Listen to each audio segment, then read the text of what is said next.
ఆస్తికులు అంటే అర్థం భగవంతుడు ఉన్నాడు అని నమ్మేవాళ్ళు మనమందరం కూడా. మరి దీనికి వ్యతిరేకమైనటువంటిది ఒకటి ఉంది, నాస్తికులు అంటే అర్థం ఏంటి? భగవంతుడు లేడు, ఒక శక్తి లేదు, కాబట్టి ఇదంతా మెటీరియలిస్టిక్గా ఉంది, బిగ్ బ్యాంగ్ థియరీ ద్వారా భూమి ఏర్పడింది, అంతేగాని ఇక్కడ ఎవరో సృష్టించింది ఏం లేదు, ఇక్కడ మనం కష్టపడాలి, మనం తినాలి, ఆయన ఇచ్చేదేంటి, ఆయనకే మనం ప్రసాదం పెడుతున్నాం, మనం ప్రసాదం పెట్టకపోతే ఆయన తినలేడు, మనం డబ్బులు ఇవ్వకపోతే పూజారి సేవ చేయలేడు, మనం చందాలు ఇవ్వకపోతే గుడి కట్టించుకోలేడు, కాబట్టి ఇదంతా ట్రాష్ అండి, ఇది ఏమీ లేదు, ఉన్నదంతా మనము, మన జీవితం, మన ఫ్యామిలీ, ఈ స్వార్థం స్వార్థం స్వార్థం అనేటువంటి ఇంకొకరు ఉన్నారు. మరి వాళ్ళు జీవించడం లేదా? దేవుడు లేడన్నాడు కాబట్టి చూడండి ఎంత దరిద్రంగా ఉంది ఆయన జీవితం అనలేము. ఒక రాష్ట్రం నాస్తిక ప్రభుత్వం ఉంది, ఒక రాష్ట్రమే నాస్తిక ప్రభుత్వం ఉంది, దేవుడు లేడు అనేటువంటిది పరిపాలన చేస్తున్నటువంటి ప్రభుత్వాలు ఉన్నాయా లేవా? మరి ఆ ప్రభుత్వాలు నడుస్తున్నాయి కదా, వాళ్ళు జీవిస్తున్నారు కదా. కాబట్టి ఈ నాస్తికత్వం ఆస్తికత్వం ఈ రెండింటి మధ్యలో ఒకవేళ డిబేట్ పెడితే కనుక చాలా దూరం పోయే టాపిక్ ఇది కదా. అందువల్ల మనం ఆ బ్యాచ్లో ఆ సమూహంలో ఆ గ్రూపులో లేము.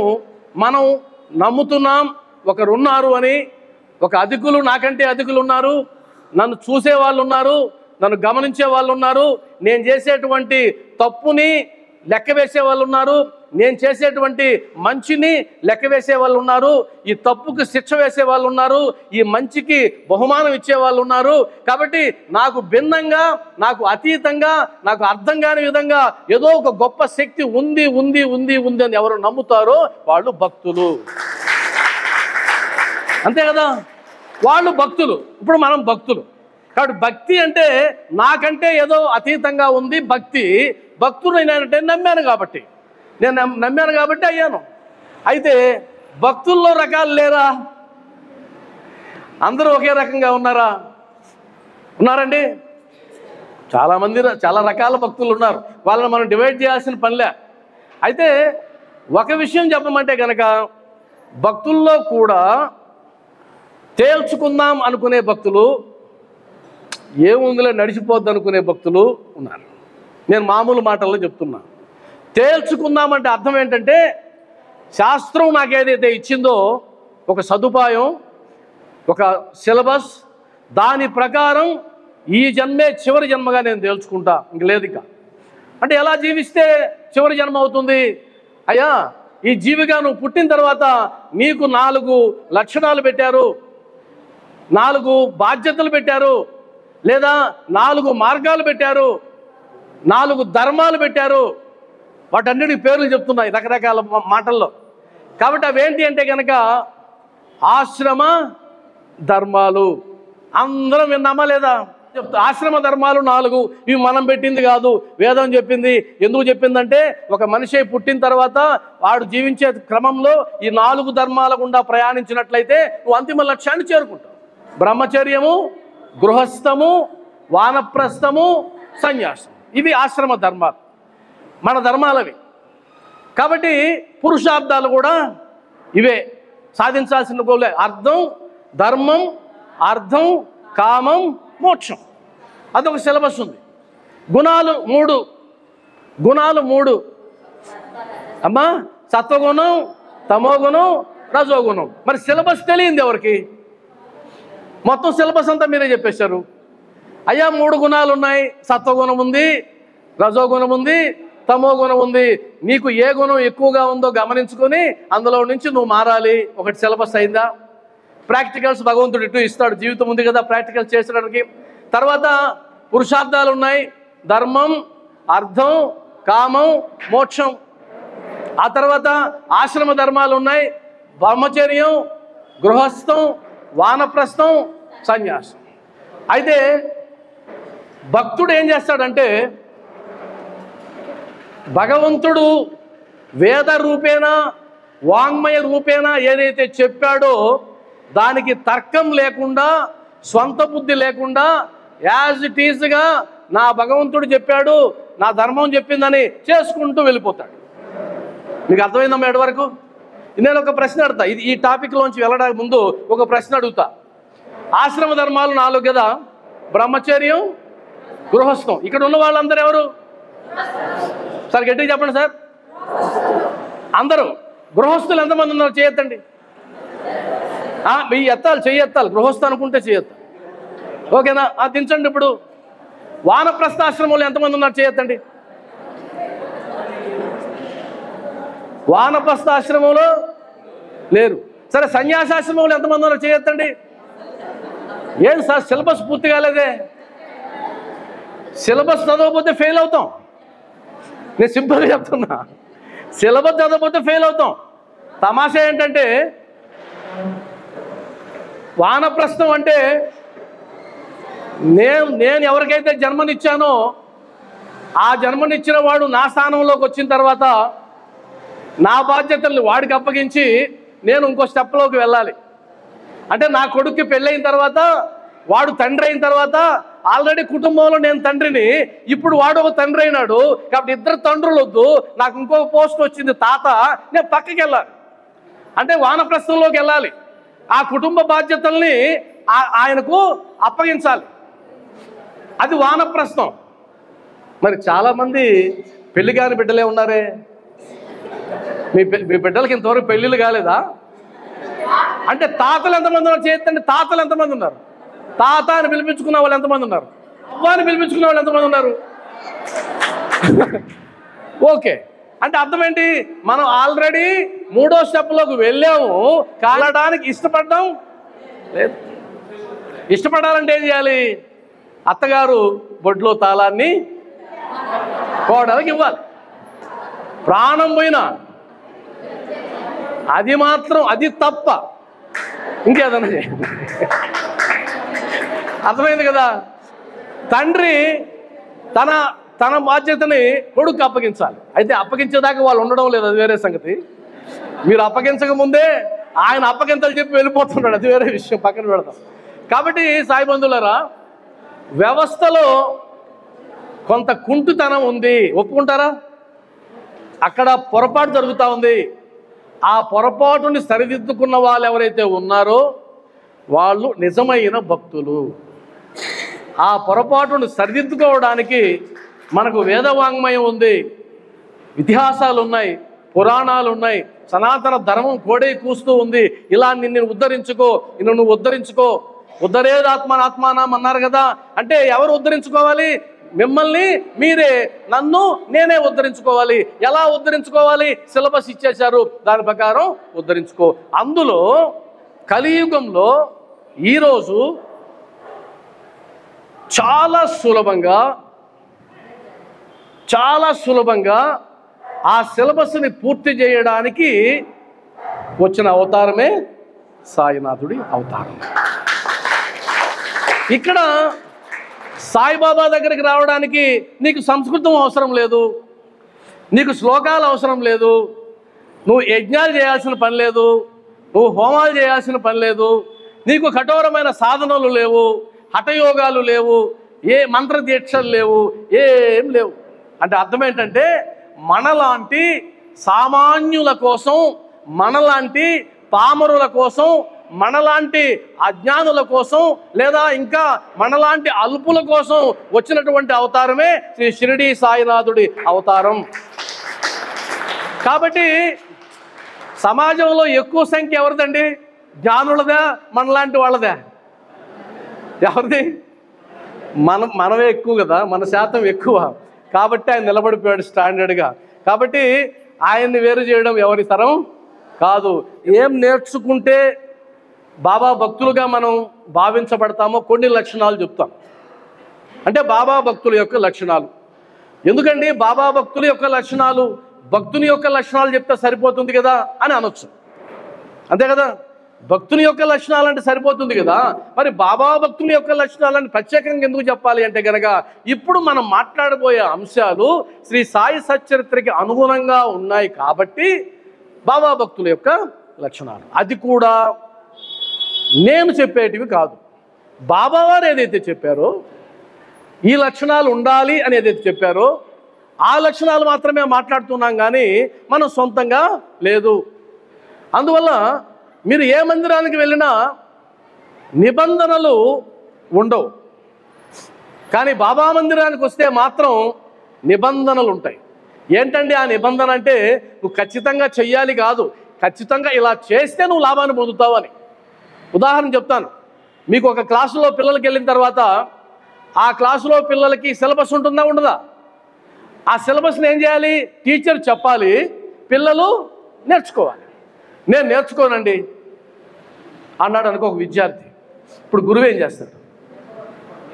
దెబ్బ కొడితే జైల్లో ఉంటాం. ఓకే, అంటే నేను చదవను అంటే కనుక అప్పుడు గురువు ఏం చెప్తాడంటే, అరే నువ్వు చదివితే ఈ లాభం ఉంటుంది. అర్థమైంది కదా?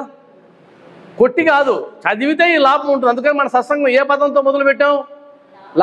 లాభంతో మొదలుపెట్టాం. చదివితే ఈ లాభం ఉంటుంది అని చెప్పి మనల్ని బుజ్జగించి అనునయించి అర్థమయ్యేటట్లు చేసి మనల్ని సరైన మార్గంలో తీసుకువెళ్ళేవాడే మన సాయి నాథుడు అనేది.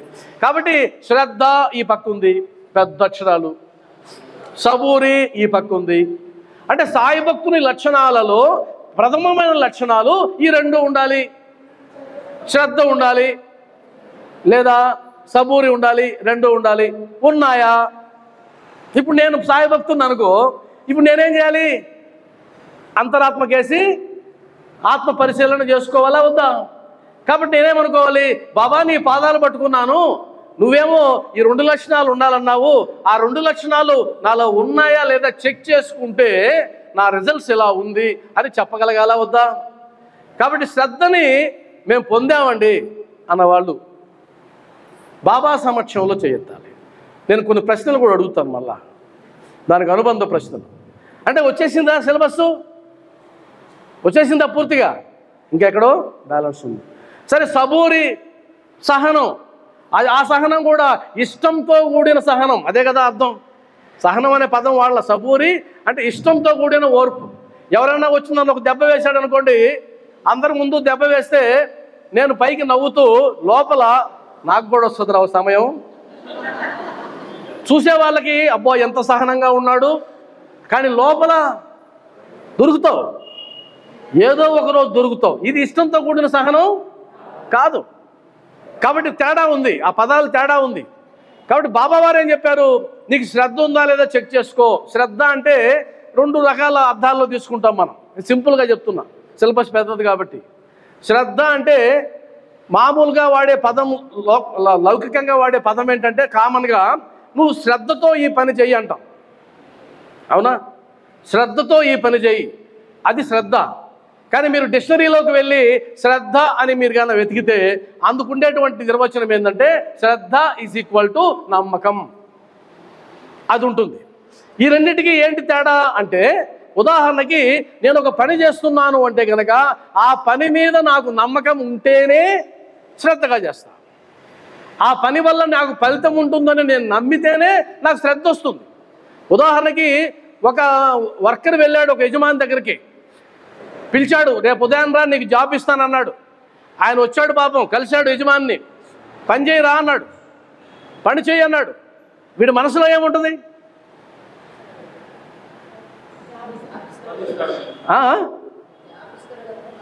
పని చేయరా అన్నాడు, ఇప్పుడు ఏముంటుంది? ఎంత, అవునా కదా? ఎంత ఇస్తాడో ఒక మాట చెప్తే బాగుండు కదా అనుకుంటాడు. ఈయన చెప్పడు యజమాని, చేయపో పని చేయపో శ్రద్ధగా చెయ్యి అంటే అతనికి శ్రద్ధ వస్తుందా? అదే బాబా చెప్పింది. అతనికి శ్రద్ధ రాదు. ఇతని మనసులో 5,000 ఇస్తాడో ఎవడో. చివరిలో అంతా అయిన తర్వాత 2,000 చేతిలో పెడితే మనసు పక్కెళ్ళిపోయింది. అలా కాకుండా వచ్చిన వెంటనే అరే నీ జీతం 5,000, ఇప్పుడు శ్రద్ధ వస్తుంది.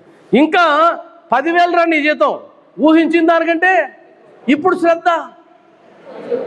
రే నీ జీతం పర్మనెంట్, సంవత్సరానికి 1,000 రూపాయలు పెంచుతా, ఇప్పుడు ఇంకా ఎక్కువైంది. అరే నువ్వు రిటైర్ అయిన తర్వాత కూడా నీకు ప్రతి నెల ఇదే జీతం ఇస్తా, ఇప్పుడు పెరిగిందా లేదా? నా యజమాని నా దేవుడు అండి అంటాడు. అప్పుడు ఇంకో విషయం చెప్తాడు లాస్ట్లో, నువ్వు చనిపోయిన తర్వాత కూడా నీ బిడ్డ కూడా ఉద్యోగం ఇస్తా. ఇప్పుడు బానిస అయిపోతాడు. నిజమా కాదా? దీన్ని అప్లై చేసుకొని చూడండి, శ్రద్ధ అనే భావన మనకు అర్థమవుతుంది.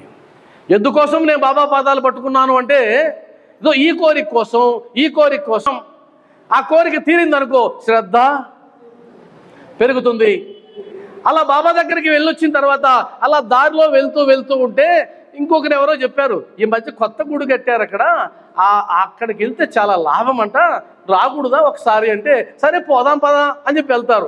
ఆడ పోయి బయటకు వచ్చిన వెంటనే ఫోన్ వచ్చింది, మీ పని అయిపోయిందని. ఇప్పుడు శ్రద్ధ ట్రాన్స్ఫర్ అయిపోయింది కదా. అప్పుడు ఏమంటారు, నేను బాబా గుడికి 5 ఏళ్ళ నుంచి తిరుగుతున్నానండి, కానీ అక్కడికి ఒక్కసారి వెళ్ళాను లేదు, పని అయిపోయింది, శ్రద్ధ ట్రాన్స్ఫర్ అయిపోయింది.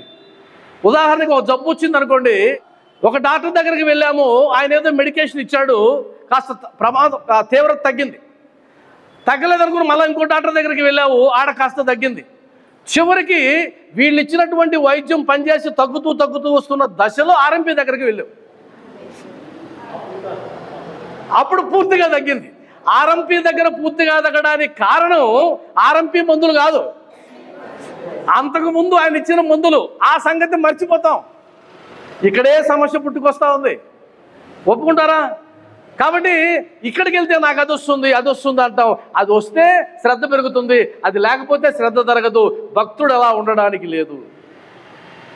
బాబా వారు ఇచ్చిన జ్ఞానం ఒకటి ఉంది, ఆ జ్ఞానాన్ని ఆధారం చేసుకుని బాబా దగ్గరికి వెళ్తే నాకేమొస్తుందో తెలుసుకుని ఆయన పాదాలు పట్టుకోవడమే అసలు సిసలైనటువంటి భక్తుడి యొక్క లక్షణం. అందువల్ల బాబా వారు ఏమన్నారంటే, నా మార్గము వేరు, ఖచ్చితంగా చెప్పారు. నా లీలలు నిగూఢాలు, నా చర్యలు అగాధాలు అన్నాడు. ఇంకొక మాట, అద్భుతమైన మాట ఏమన్నాడంటే, బాబా అక్కడికి చేరుకోవడానికి ఎలా చేయాలి అని అడిగితే, అక్కడికి వెళ్ళుటకు అనేక మార్గాలు ఉన్నాయి అని అంటూ షిరిడీ నుంచి కూడా ఒక మార్గం ఉంది. అయితే అది ప్రయాసకరమైనది, మధ్యలో తోడేళ్ళు ఉంటాయి, గుంటలు ఉంటాయి, మార్గదర్శి ఉండాలా అన్నాడా లేదా? అంటే అర్థం ఏంటి? నీ చుట్టూ ఉన్న అనేక మార్గాలలో బాబావారి మార్గము కూడా ఒకటి, అది ప్రత్యేకమైనది. అది అర్థం కావాలంటే గురువు ఉండాలి. ఏమండి, సత్సంగానికి వచ్చిన వాళ్ళు దేని ఆధారంగా చెప్పారు అంటే సచ్చరిత్ర ఆధారంగానే మాట్లాడారండి. మరి సచ్చరిత్ర మన ఇంట్లో ఉంది కదా, అంత దూరం వెళ్ళి మాట్లాడాలా, వినాలా? కాదు. బాబావారి అనుగ్రహంతో అదే సచ్చరిత్రని నేను 14 సంవత్సరాల నుంచి చదువుతున్నా, 14 ఏళ్ళ ముందు పట్టుకున్నా. మీరు నమ్ముతారో లేదో, ఈరోజు కనిగిరికి వచ్చే ముందు కూడా 2-3 రోజుల ముందు నుంచి సచ్చరిత్ర పట్టుకుంటే కొత్తగా కనిపిస్తుంది. ప్రతి అక్షరం అదే, ప్రతి వాక్యం అదే. కానీ నీలో జ్ఞానం పెరిగే కొద్దీ అక్షరాల్లో ఉండే వ్యాప్తి అర్థమవుతుంది. కాబట్టి అక్షరాలే అవి. భగవద్గీతలో ఎన్ని శ్లోకాలండి? 700 శ్లోకాలు. భగవద్గీత పుట్టి ఎంతకాలం అయింది? 5200 సంవత్సరాల కాలం అయింది, సుమారుగా సంవత్సరాలు అటు ఇటు. మరి 5200 సంవత్సరాల్లో భగవద్గీతకి కొన్ని వందల వేల భాష్యాలు వచ్చాయా లేదా? మరి అర్థం ఏంటి అంటే, శ్లోకం మారలా, శ్లోకాల సంఖ్య మారలా, ఆ శ్లోకాన్ని అర్థం చేసుకునే వ్యక్తులు మారారు. ఆ భావాన్ని విస్తృతంగా అర్థం చేసుకునే విస్తృతి పెరిగింది. అర్థమైందా మీకు? కాబట్టి సచ్చరిత్ర అదే 51 అధ్యాయాలే, కానీ అర్థం చేసుకునే కొద్దీ మారిపోతూ ఉంటాయి. అందువల్లనే ఎవరైనా సరే, బాబావారు ఏమన్నారంటే, నీకెవరు గురువు దొరకపోతే పూచిక పుల్లనైనా గురువుగా చేసుకొని ముందుకెళ్ళమన్నాడు. ఆయన కూడా అన్నాడు, ఒక ఇటుక రాయి పగిలిపోతే ఏమన్నాడు ఆయన? నా కర్మే బద్దలైపోయింది అన్నాడు. మరి ఇటుక రాయికి గురుత్వాన్ని ఆయన అంటగట్టాడు. ఇటుక రాయితో జీవితం. మీరు నమ్ముతారో లేదో, ఈ ఇటుక రాయి జీవితానికి సంబంధించి ఒక పెద్ద సినిమా రిలీజ్ అయింది. ఆ సినిమా ఆస్కార్ అవార్డుకి వెళ్ళింది. ఈ కాన్సెప్టే చెప్తారు ఎవరైనా పేరు? ఒక దీవిలోకి వెళ్ళిపోతే విమాన ప్రమాదంలో ఆ దీవిలో ఎవరూ లేకపోతే ఒంటరిగా ఉండాల్సి వస్తే అప్పుడు అతని చేతికి దొరికినటువంటి ఒక మాస్క్, ఆ మాస్కే గురువు, ఆ మాస్కే భార్య, ఆ మాస్కే తల్లి, అన్నీ అంతే. ఆ మాస్క్ను పట్టుకొని ఏడ్చుకుంటాడు, ఆ మాస్క్ను పట్టుకొని నవ్వుకుంటాడు. చివరికి దీవి దాటేసి వచ్చేటప్పుడు ఆ మాస్క్ కనిపించకపోతే విలవిలలాడిపోతాడు. ఇదే గురుత్వం.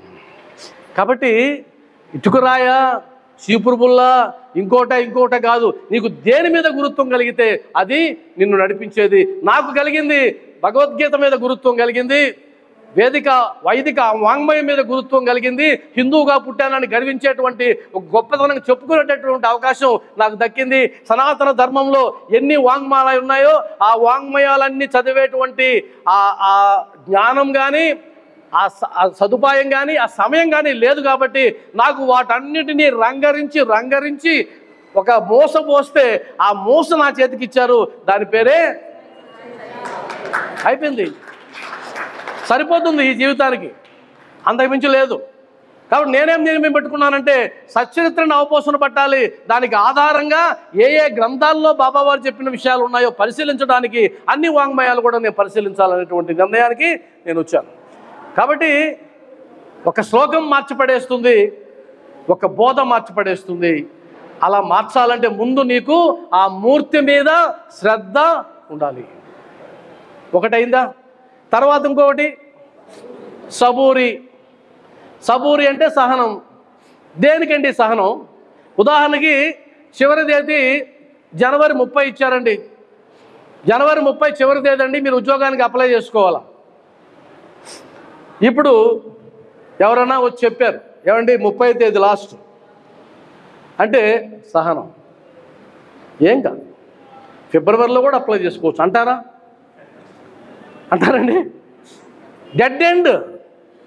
ఆ డెడ్ ఎండ్కి నువ్వు చేరుకునే లోపల నీకేదన్నా నీకు డోలాయమానం ఉంటే నీకు సహనం ఉండాలి. కానీ డెడ్ ఎండ్ ఒకటి ఉంది కదా.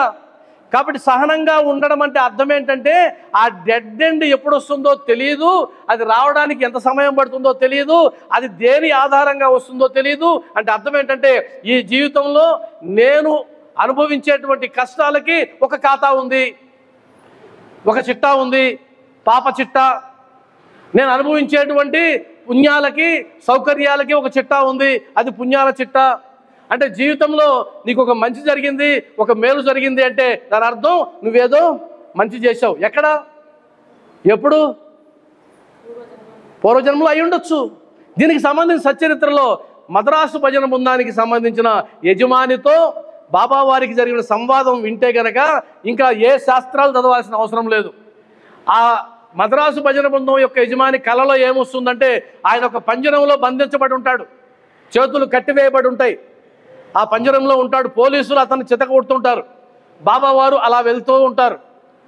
అప్పుడు ఈ మద్రాసు భజన బృందం యొక్క యజమాని అడుగుతాడు, బాబా నేను ఇంత హింసపడుతూ ఉంటే, మీ సమక్షంలో ఇలా హింసపడుతూ ఉంటే మీరు అలా ఊరకుండడం భావ్యమా అని అడుగుతాడు. ఒక పెద్ద సీక్రెట్ మాట్లాడతారు వాళ్ళిద్దరు. అప్పుడు బాబావారు అంటారు, ఏమో ఏ పాపం చేసావో, ఏ పాపం చేసి ఈ శిక్ష అనుభవిస్తున్నావు అంటాడు. అప్పుడు ఆయన అంటాడు, నాకు తెలిసి నేను ఏ పాపం చేయలేదు, నేను దైవ కీర్తనలు పాడుకుంటున్నా, భగవంతుని నమ్మింది నా కుటుంబం, భగవంతుని యొక్క మాటలు చెప్పుకుంటున్నాం, కాబట్టి నేనేం పాపాలు చేయలేదే బాబా అన్నాడు. అప్పుడు బాబావారు అన్నారు, ఏమో ఇంతకు ముందు జన్మల్లో చేశావేమో. ఎంత ఆత్మజ్ఞానం అది! చిన్న చిన్న మాటల్లో చెప్పేశారు, చిన్న చిన్న సంభాషణ, ఆత్మజ్ఞానం, గొప్ప ఆత్మజ్ఞానం. కాబట్టి ఆయన అన్నాడు, ఏం చేసావు తెలియదు కదా అంటే, అప్పుడు ఆయన తెలివిగా అన్న మాట ఏంటంటే, ఒకవేళ నేను గత జన్మల్లో పాపం చేసి ఉండొచ్చు కనుక, కానీ నీ సమక్షంలో ఆ పాపరాశి ఎండు గడ్డి వలె దగ్ధమైపోవాలి కదా, అర్థమైందా అంటాడు. అప్పుడు బాబావారు కౌంటర్ ఇస్తారు, నిజమే, అంత విశ్వాసం నీకుందా? అది ఇప్పుడు మాట్లాడింది అది. కాబట్టి అంత నీకుందా? ఉంటే దగ్ధమైపోతుంది. అది అది ఇక్కడ శ్రద్ధకి. ఇంకొకటి, ఆ కష్టం అనుభవించేటప్పుడు మనకు పెద్దలు ఒక సమస్య చెప్తారు, ప్రతి సమస్యకి కొద్ది గట్టిగా అందమా, ప్రతి సమస్యకి పరిష్కారం ఉంది. ఇది అందరూ చెప్పే మాటే. కానీ ఆ సమస్య ఉంది, పరిష్కారం ఎక్కడో ఉంది, దూరంలో ఉంది, లేదా ఎవరి దగ్గర ఉంది. ఆ పరిష్కారం నీ దగ్గరికి రావడానికి కొంత సమయం పట్టొచ్చు. అప్పట్లోగా నీకు కావాల్సిందే సహనం. ఇంకేం కావాలి? కాబట్టి కష్టాలు లేని వాళ్ళు ఎంతమంది ఉన్నారు? ఈ భూమి మీద లేరు. సరే, మనకేనా కష్టాలు? జీవులకు లేవా? ఉన్నాయి. అంటే పీత కష్టాలు, శీత కష్టాలు వాళ్ళ వాళ్ళ స్థాయిని బట్టి ఉన్నాయి. ఒక కుక్క అనుకుంటుంది. ఇప్పుడు మనం ఎలా అనుకుంటున్నామంటే, మా తాత ముత్తాతల కాలంలో ఎలా ఉన్నారండి, ఇప్పుడు ఏంటండి మన జీవితం ఎలా ఉందంటే, కుక్కలు అనుకోవా? కుక్కలు ఏమనుకుంటాయంటే, ఇంతకు ముందు వాళ్ళు చెప్తాయి చిన్నపిల్లలతో, రే ఇప్పుడు ఇలా ఉందిరా మన బతుకు, ఎవడు అంత ముద్దేయడం లేదు. ఇంతకు ముందు మా తాతలు ఉన్నప్పుడు నేను గమనించాను, ఇంటింటికాడ నిలబెడితే వాళ్ళు పిలిచి అంత ముద్దేసేవాళ్ళు రా, వీళ్ళు మారిపోయారు రా పనికి మాలిన కుక్కలు, సారీ పనికి మాలిన మనుషులు అని అవి అనుకుంటాయి. అనుకోవా? అనుకుంటాయి. కాబట్టి ఆ సహనం అనేది ఉంటే నువ్వు బాబా భక్తురాలివి, బాబా భక్తుడివి. భరించడం నేర్చుకోవాలన్నాడు బాబావారు. భరించడం నేర్చుకో, ఆయన ప్రభావం ఏంటో నీకు తెలుస్తుంది. అలా భరించడం ఎంతమందికి సాధ్యమవుతుంది ఈ కాలంలో? షార్ట్ టెంపర్ వినలేదా మీరు ఈ పదం? Short temper. ఎవరో చెప్పారు నాతో, అయ్యా నువ్వు నీ గురించి ఫలానా వాడు ఇలా అన్నాడే, ఫలానా నంద్యాల సేనయ్య ఇలా అన్నాడే, మీ గురించి అండంగానే వెంటనే ఫోన్ తీసేసి ఫోన్ కొట్టి నన్ను ఇంత మాట అంటావా? Short temper. సహనం. బాబా భక్తుడివి, సహనం. ఏమన్నాడో నీకు తెలియదు, నువ్వు చూడలా, నువ్వు వినలా, నీ సమస్యలో జరగలా, సహనంగా ఉండు. లేదు ఎగిరి పడ్డమే. Short temper. షార్ట్ టెంపర్ వల్ల లాభమా నష్టమా అని ఎవరు చెప్పారు? షార్ట్ టెంపర్ వల్ల నష్టం అని ఎవరు చెప్పారు? మనకి ఎలా తెలుసు? షార్ట్ టెంపర్ వల్ల నీ శరీరంలో కార్టిజాల్ అనే హార్మోన్ రిలీజ్ అవుతుంది. ఈ కార్టిజాల్ అనే హార్మోన్ రిలీజ్ కావడం వల్ల నీ శరీరం మొత్తం రోగమయం అవుతుంది. ఇది సైన్స్ చెప్పింది. ఆ సైన్స్ చెప్పిన దానికి ముందే బాబావారు చెప్పారు. ఇప్పుడు బాబావారే ఒక శాస్త్రవేత్త. అర్థమైంది కదా? కాబట్టి సామాన్యమైన విషయం కాదండి. వైదిక వాంగ్మయం సామాన్యం కాదు. మీరు లోపలికి వెళ్ళి కానీ చూస్తూ ఉంటే కనుక ఈరోజు సైన్స్ ఏదైతే కనుక్కున్నదని చెప్తున్నారో వాటికి సంబంధించిన డిస్క్రిప్షన్ అంతా ఆల్రెడీ అక్కడ ఉంటుంది. అర్థం చేసుకోవడంలో పొరపాటు ఉండొచ్చేమో కానీ అదేం కాదు. విమానాన్ని కనిపెట్టింది ఎవరండి? రైట్ సోదరులు. కానీ ఎలా అన్నాం విమానాన్ని కనిపెట్టింది రైట్ సోదరులని? ఏ ఆధారంతో అన్నారు? విమానాన్ని రైట్ సోదరులు కనిపెట్టుంటే పుష్పక విమానం ఎక్కడి నుంచి వచ్చింది? అది విమానం కాదని అంటారా? దాని పేరు పుష్పం కాదా? దాని మీద సీతమ్మని ఎక్కించుకొని రావణాసురుడు వెళ్ళలేదా? మరి మీరు సినిమాలు కూడా చూశారు కదా. కాబట్టి విమానాన్ని కనిపెట్టిందంటే ఎవరు అంటే కన్నా ఏ యుగంలో సార్ అనాలి. ఏ యుగంలో సార్? ఆ కలియుగంలో అటైతే విల్రైట్ సోదరులు సార్. దానికి ముందు ఎవరు కనిపెట్టారో తెలియదు సార్. వాడబడింది వస్తువు అయితే వాడబడింది. నిజమా కదా? మీరు అలా చూసుకుంటే కనుక ప్రతిదానికి మనకు దొరుకుతుంది. ఈ మధ్యన ఒక అద్భుతమైన పుస్తకం చదివితే అందులో ఏముందంటే, అయ్యా ఒక శాస్త్రవేత్త ఏదైనా కొత్త విషయాన్ని కనుక్కోవడం అంటాం కదా మనం, ఇన్వెన్షన్. కనుక్కోవడం అంటే అర్థం ఏంటని చెప్పారంటే ఆయన సైంటిస్ట్, గొప్ప సైంటిస్ట్. ఆయన కనుక్కున్నాడు అంటే ఉదాహరణకి యాపిల్ కింద పడింది. ఏం కనుక్కున్నాడు? భూమికి ఆకర్షణ శక్తి ఉందని. ఎవరు అంటే అర్థం న్యూటన్ కనుక్కోక ముందు ఆకర్షణ శక్తి ఉందా లేదా? ఆయన కనుక్కున్నాడు. అర్థమైందా ఇక్కడ వరకు? కాబట్టి శాస్త్రజ్ఞులు అల్టిమేట్ కాదు, సైన్స్ అల్టిమేట్ కాదు. ఒప్పుకుంటారా? ఉన్నదాన్ని కనుక్కోవడం వాళ్ళు చేస్తుంది. కానీ ఉన్నది ఎలా వచ్చింది? అది భగవంతుడు కదా. కాబట్టి సామాన్యం కాదు, ఆధ్యాత్మిక విషయాలు సామాన్యం కాదు.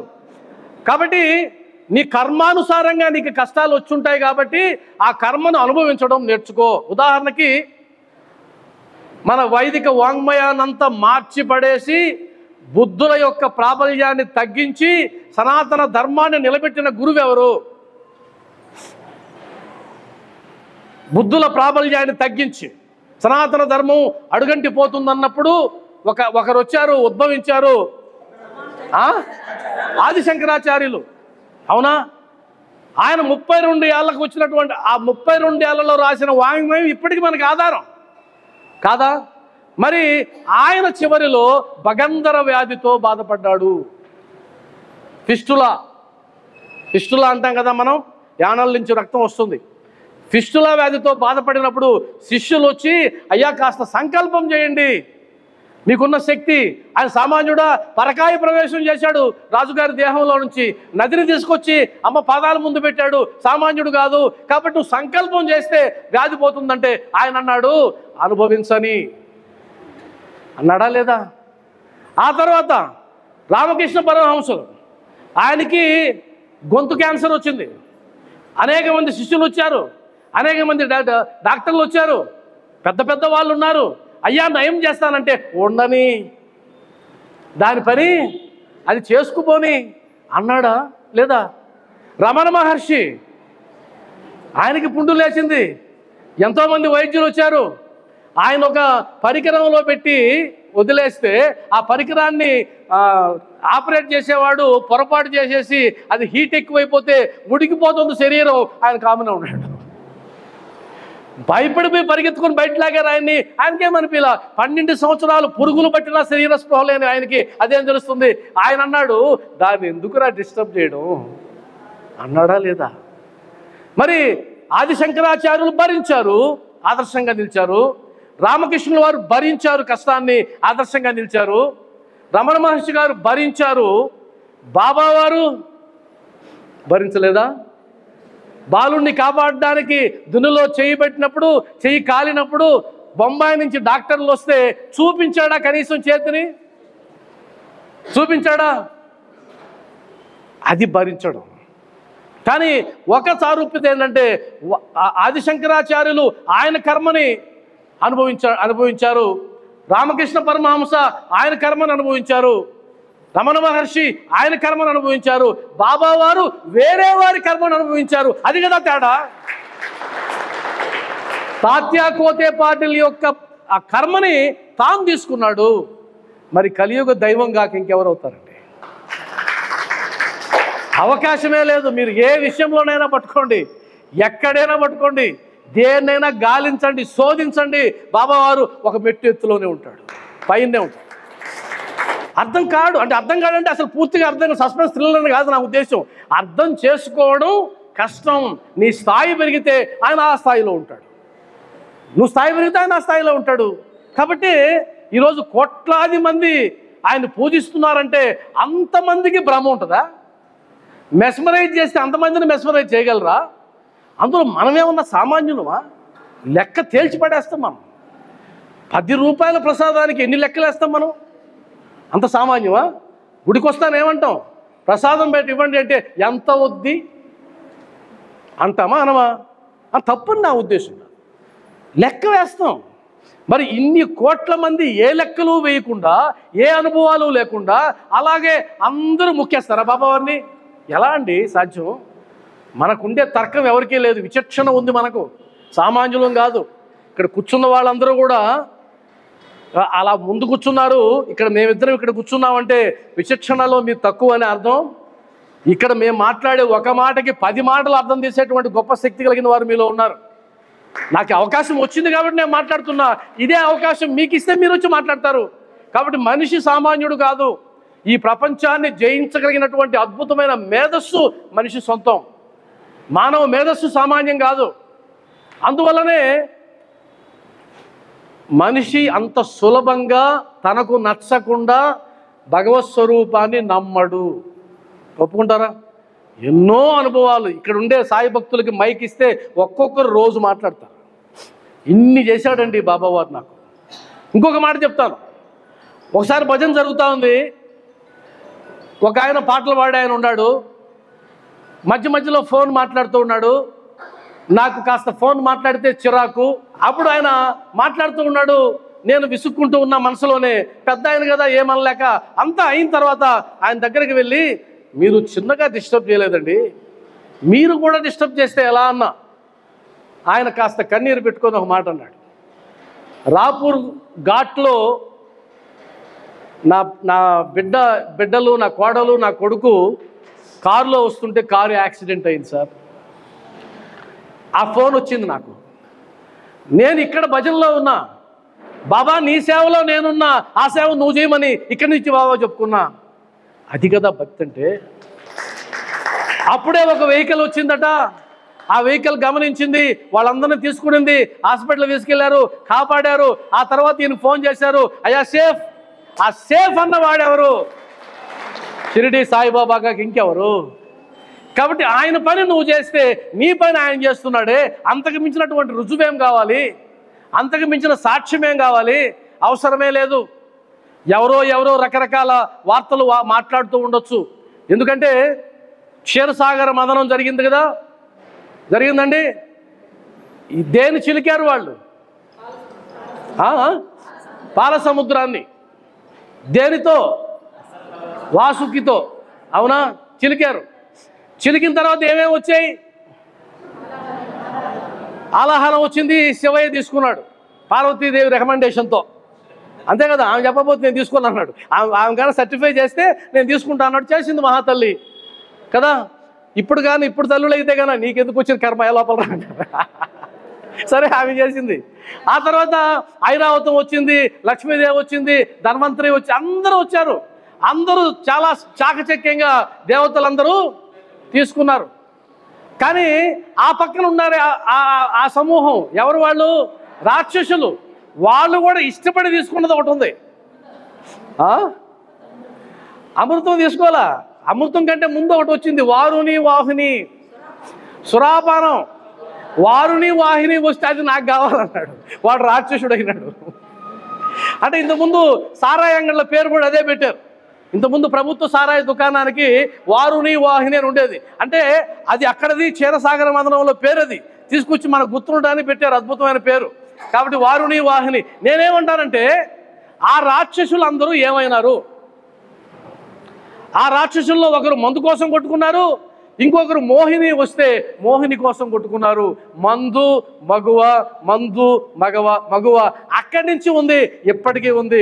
రూపాలు మారినాయి, కొమ్ములు లేవు, కూరలు లేవు, మనుషుల్లాగానే ఉన్నారు, మన మధ్యలోనే ఉన్నారు ఆ రాక్షసులందరూ. ఆ రాక్షస ప్రవృత్తితో ఉన్న వాళ్ళు బాబాని విమర్శిస్తుంటారు. మనకు సంబంధం లేదు. ఎందుకంటే వాళ్ళకి దేవుడు అర్థం కాడు, రాక్షసత్వంకి దేవుడు అర్థం కాడు. ఇప్పుడే మేము వస్తుంటే కారులో మేము ఇద్దరం వస్తూ ఉంటే ఆడైతే చర్చ జరుగుతూ ఉంది, ఒక సమావేశం షాపులో. మాకు వినబడింది ఒక మాట. ఆ మాట ఏంటంటే తినేవాడు దేవుడు కాదని ఒక మేధావి స్టేట్మెంట్ ఇచ్చాడు. అర్థమైంది కదా. ఆమె అనేది ఆపుదామా కారు అనేది. ఎందుకు మూర్ఖుడితో ఏం మాట్లాడతావు? నేనన్నాను తినేవాడు దేవుడు కాదన్నప్పుడు తినని వాడు ఒకరిని చూపించు దేవుడిని. అయ్యా ఆయన తినడు, ఒక దేవుడిని చూపించు. తినకపోతే నువ్వు ఎందుకు నైవేద్యం పెడుతున్నావు? నైవేద్యం పెట్టని ఒక గుడి చూపించగలమా? ఇప్పుడు మనమందే తీసుకొచ్చి పెట్టిపోయాడు కదా బాబా వారికి. ఇక్కడ కింద ఎంతమంది దేవతామూర్తులు ఉన్నారో ఈ మందిరంలో వాళ్ళందరికీ ప్రసాదం పెట్టారనేది కనుక్కోండి. ఎందుకు పెట్టారు? తింటారని. మరి తినేవాడు దేవుడు కాదు, నువ్వెట్ట స్టేట్మెంట్ ఇస్తావు? ఇలాంటి మూర్ఖులు వీళ్ళు, ఆ సంతతి. ఆ పక్క పట్టుకున్నారే శిరస్సు పక్క, ఆ మూర్ఖపు బ్యాచ్ ఉంది. కాబట్టి వాళ్ళ జోలికి వెళ్ళాల్సిన పని లేదు. అయితే విషయం ఏంటంటే నేనేమో 9 లక్షణాలు మీతో మాట్లాడదామని వస్తే 2 లక్షణాలకే సమయం అంతా అయిపోయింది. ఆ తర్వాత మనం ఇదేమి ఆగిపోయే బంధమా? ఇప్పుడు ఏ విధంగా అయితే ఈ రెండింటినీ మాట్లాడుకున్నామో ఇంకా చాలా ఉంది వీటి గురించి మాట్లాడాల్సిన. శ్రద్ధా సబూరి పెద్ద టాపిక్లు అవి. ఎందుకంటే ప్రాథమిక అర్హతలు ఈ రెండు ఉంటే ఏదైనా చేయొచ్చు. ఆ తర్వాత ఇంకొక ప్రస్ఫుటమైనటువంటి ఒక లక్షణాన్ని బాబావారు మందిరాల మీద రాయించేశారు. ఇది మందిరం మీద రాయించారు. సచ్చరిత్రలో ఉండేటివి తర్వాత ముందు ఆయన బాహాటంగా చెప్పిన లక్షణాలు మాట్లాడుతున్నాను నేను. ఇంకొకటి కూడా రాశారండి. ఏంటది? ఇంకొక క్వాలిఫికేషన్, సరే నువ్వు నా భక్తుడు అనుకుంటే కనుక ఇలా ఉండు అన్నాడు. అదేంటంటే